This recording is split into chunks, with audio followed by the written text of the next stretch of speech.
Bonjour les amis, j'espère que vous allez bien, j'espère que vous êtes en forme ce matin. Moi je vais super bien. Alors pour ceux qui me découvrent ici, peut-être pour la première fois, je m'appelle Emmanuel et sur cette chaîne je parle de business, je parle d'entrepreneuriat, je parle d'investissement, je parle un peu de tout ce qui touche à l'argent parce que l'argent c'est quelque chose, si vous savez bien vous en servir, ça vous donne beaucoup d'opportunités. Avec l'argent, on a besoin de l'argent pour vivre, pour voyager, pour faire beaucoup de choses. Donc l'argent, en général, beaucoup de personnes parlent mal de l'argent, mais l'argent c'est quelque chose, si vous savez bien vous en servir, ça vous libère, quoi, ça vous donne une certaine autonomie. C'est pour cela que je parle beaucoup d'argent sur cette chaîne. Je parle aussi de la vie aux États-Unis parce que c'est le pays dans lequel je vis. C'est le pays de business aussi, donc c'est très intéressant. C'est pour cela que je partage mon expérience ici parce que je ne suis pas aux États-Unis depuis très longtemps non plus. Je partage mes débuts, je partage un peu sur toute la vie ici aux États-Unis. C'est un peu ce que je fais sur cette chaîne. Si les sujets t'intéressent, n'hésite pas de t'abonner à cette chaîne et aussi de cliquer sur la cloche de notification pour être notifié chaque fois que je publie de nouvelles vidéos. Et lorsque je publie des vidéos qui t'apportent un plus, n'hésite pas de me laisser le pouce bleu. Le pouce bleu m'encourage et me permet de faire davantage de vidéos, mais le pouce bleu aussi permet que plusieurs personnes puissent tomber sur ces vidéos parce que YouTube fonctionne avec un système d'algorithme, quoi. Lorsque les vidéos sont likées, partagées, YouTube propose ça à d'autres personnes. Donc c'est ça. Merci d'avance de me soutenir sur cette chaîne, quoi. Merci. On est déjà un peu plus de 7000 abonnés. Le prochain objectif c'est d'atteindre 10 000 abonnés. Donc si tu suis la chaîne, si ça t'apporte quelque chose et que tu n'es pas encore abonné, c'est le temps de t'abonner à cette chaîne. Aujourd'hui, je vais parler à nouveau de la dévéloterie parce qu'on est déjà près des résultats. Les résultats sont déjà très proches. D'ici samedi, on aura les résultats et c'est une très bonne chose. J'espère que plusieurs personnes qui suivent cette chaîne et que même peut-être tous ceux qui suivent cette chaîne et qui ont participé à la dévéloterie pourront être gagnants cette année. Il y a des choses que vous allez fixer avant les résultats parce que vous savez que la dévéloterie, il y a plusieurs facteurs à tenir en compte. Et je voudrais vous rappeler ces choses dont il faut fixer maintenant, quoi. Je vous ai parlé de l'adresse aux États-Unis. Vous savez qu'aux États-Unis, ou bien pour le processus de la dévéloterie, vous avez besoin d'une adresse aux États-Unis. Et ça, c'est très important. Sans adresse aux États-Unis, vous ne pouvez pas immigrer aux États-Unis, quoi. Parce que vous avez besoin de l'adresse pour la suite des documents. Donc, pour cela, c'est important de contacter les personnes que vous avez aux États-Unis et de leur dire que vous avez besoin de leur adresse, quoi. Pour qu'ils vous accueillent à un début, quoi. Et l'adresse aussi, ce qui est important de savoir, c'est que lorsque vous donnez une adresse, c'est pas forcément là-bas que vous atterrissez. Donc, l'adresse, c'est juste pour les documents, pour les papiers, parce que vous pouvez donner une adresse et atterrir ailleurs. Mais ce qui est important de savoir, c'est que lorsque vous donnez votre adresse dans les documents qu'on aura à vous envoyer passeront par cette adresse-là. Donc, c'est important de donner l'adresse de quelqu'un dont vous êtes sûr, de quelqu'un qui n'est pas quelqu'un de flou, quoi. Et aussi, c'est très important que l'adresse que vous donnez, ça doit être l'adresse de quelqu'un qui est en règle aux États-Unis. Parce que si la personne n'est pas en règle aux États-Unis, l'adresse peut causer problème. C'est bien de donner l'adresse de quelqu'un qui est en règle parce que au cas où on fait une vérification quelconque, on sache au moins que la personne est en règle. Parce que beaucoup de personnes qui vivent aux États-Unis, même sans papier, ont une adresse. Et c'est bien d'avoir une adresse de quelqu'un qui est en règle aux États-Unis. Donc, essayez de voir ça. Essayez de checker un peu ça.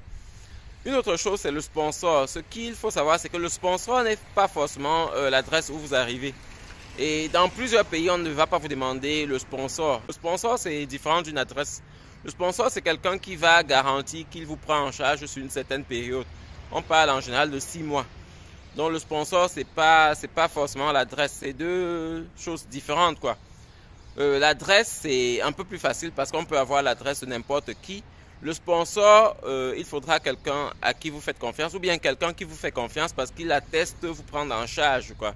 Il atteste vous prendre en charge et ça, c'est très délicat. Je vous disais dans les débuts de cette vidéo que si quelqu'un gagne et que... Non, pas dans cette vidéo ou bien dans certaines de mes vidéos, je vous ai dit que si quelqu'un gagne et qu'il n'a aucune possibilité ou bien aucun contact aux États-Unis, qu'il me contacte quand même. Je vais essayer de voir comment on peut faire. C'est vrai que c'est un peu difficile pour les pays qui ont besoin de sponsors parce que trouver un sponsor qui ne vous connaît pas, qui ne connaît rien sur vous, quelqu'un qui accepte, qui va vous prendre en charge sans savoir même quelle est votre moralité, c'est un peu délicat.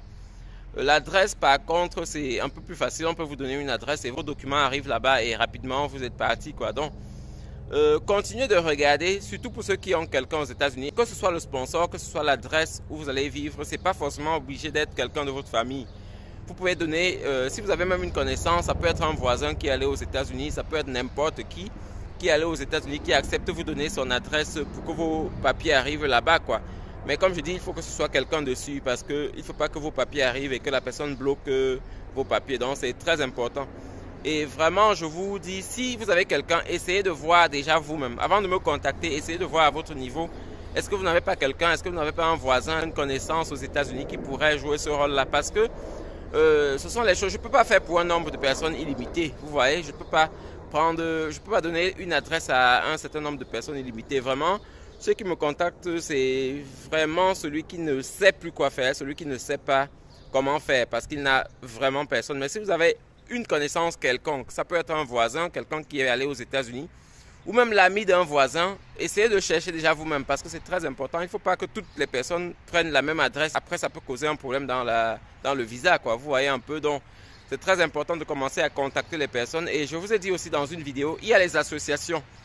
Il y a les associations aux États-Unis. Par exemple, lorsque vous venez du Cameroun, ici où je vis, il y a plusieurs associations du Cameroun. Et en général, on peut trouver ça sur le net. Donc, vous pouvez contacter les associations et parler de votre problème. Si vous venez d'un autre pays, il y a aussi les associations de vos pays. Vous pouvez leur dire que bon, là, on est en difficulté parce que je connais personne aux États-Unis.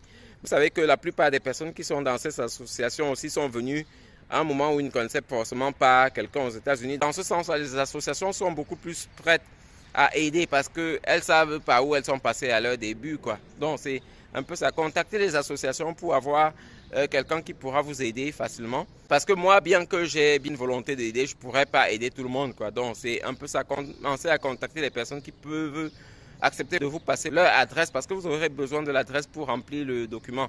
Pour remplir la DS 260, vous aurez besoin déjà d'adresse. Donc, c'est très important d'avoir quelqu'un qui vous donne son adresse. C'est important d'avoir quelqu'un qui peut vous sponsoriser si vous êtes dans les pays qui demandent un sponsor. Essayez déjà de vous renseigner dans les ambassades ou bien aux personnes que vous connaissez. Si dans votre pays, on a besoin de sponsors. Et si dans votre pays, on a besoin de sponsors, il faut déjà voir quelqu'un qui pourrait vous sponsoriser, quoi. Qui pourrait vous sponsoriser. C'est vrai que pour le sponsor, vous n'avez pas besoin de chercher à avoir un sponsor avant d'avoir le résultat, quoi. Mais pour l'adresse, c'est bien quand même de dire bonjour à quelqu'un. Rappelez que je suis en train d'attendre des résultats pour que ce ne soit pas juste comme si vous exploitez la personne. Au moins avertir la personne que bon, j'attends les résultats d'ici samedi. Est-ce que tu pourrais me donner l'adresse au cas où je suis sélectionné? Ça, c'est une bonne chose, quoi. Donc, essayez de travailler sur ces choses-là. Une autre chose qu'il faut faire, c'est le passeport. Mais bon, si vous êtes dans un pays qui fait un passeport rapidement, vous n'avez pas besoin de faire avant le résultat, quoi. Si vous êtes dans un pays qui peut vous donner un passeport rapidement, comme au Cameroun par exemple, on peut avoir le passeport en 2 jours. Vous n'avez pas besoin de faire le passeport maintenant, vous pouvez attendre les résultats. Si les résultats sont positifs, vous pouvez faire le passeport. Dans le cas contraire, vous pouvez attendre encore parce que le passeport qui est fait et qui n'est pas utilisé, ça s'épuise chaque jour, quoi. Donc, c'est un peu ça.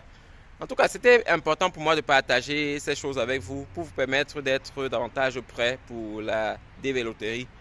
Et à tous ceux qui ont participé vraiment de tout cœur, je vous souhaite bonne chance afin que vous soyez sélectionnés, que vous puissiez venir vivre aux États-Unis, que vous puissiez vivre le soleil que je vis ici maintenant. C'est bien, c'est paisible. Beaucoup de travail, il faut venir étant prêt. Rien n'est donné aux États-Unis. Vous allez devoir travailler dur pour avoir quelque chose. Mais au moins, c'est bien parce que lorsqu'on travaille dur, on obtient quelque chose. Donc, c'est pour cela que je vous conseille vraiment, si vous êtes sélectionné, faites tout pour venir aux États-Unis. Parce que si vous ne venez pas cette année, l'année où vous êtes sélectionné, vous pouvez rejouer et ne jamais gagner, quoi. Donc, c'est très important. Si vous êtes sélectionné, faites tout pour venir. C'était tout pour cette vidéo. Je vous souhaite encore bonne chance et on se revoit dans de nouvelles vidéos. Donc, passez une bonne journée. Bye.